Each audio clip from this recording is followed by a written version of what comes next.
السلام علیکم ناظرین، میں ہوں محمد سلمان اور آپ دیکھ رہے ہیں شائن اپ پیس۔ اگر کوئی شخص طاقت ہونے کے باوجود بھی قربانی نہ کرے تو ایسے شخص کا کیا انجام ہے؟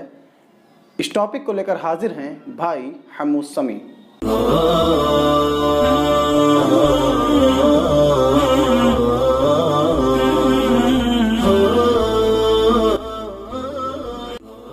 السلام علیکم ورحمۃ اللہ وبرکاتہ۔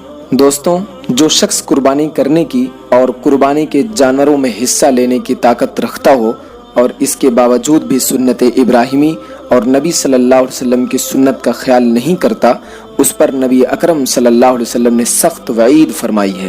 آپ صلی اللہ علیہ وسلم کی سخت ناراضگی کا اندازہ اس حدیث سے ہوتا ہے جو سنن ابن ماجہ اور مسند احمد میں حضرت ابو ہریرہ رضی اللہ عنہ سے مروی ہے۔ کہتے ہیں من وجد ساعتن فلم یضحی فلا یقربن مصلانا، جو شخص قربانی کی طاقت رکھتا ہو پھر بھی نہ کرے تو وہ ہماری عیدگاہ کے قریب بھی نہ پھٹکے۔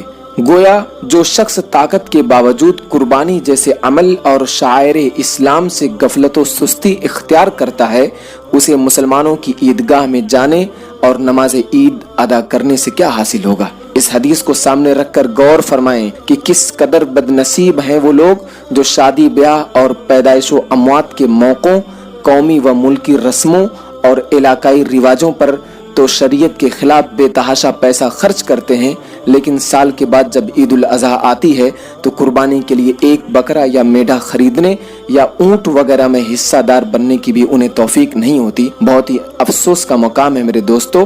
لہٰذا آپ کوشش کیجئے کہ آپ قربانی کے جانور کو خریدیں اور اللہ رب العالمین کے لیے انہیں قربان کریں۔ اللہ رب العالمین سے دعا ہے کہ اللہ رب العالمین ہم سب کو توفیق دے کہ ہم اس کے لیے اخلاص کے ساتھ قربانی کریں۔ والسلام علیکم ورحمۃ اللہ وبرکاتہ۔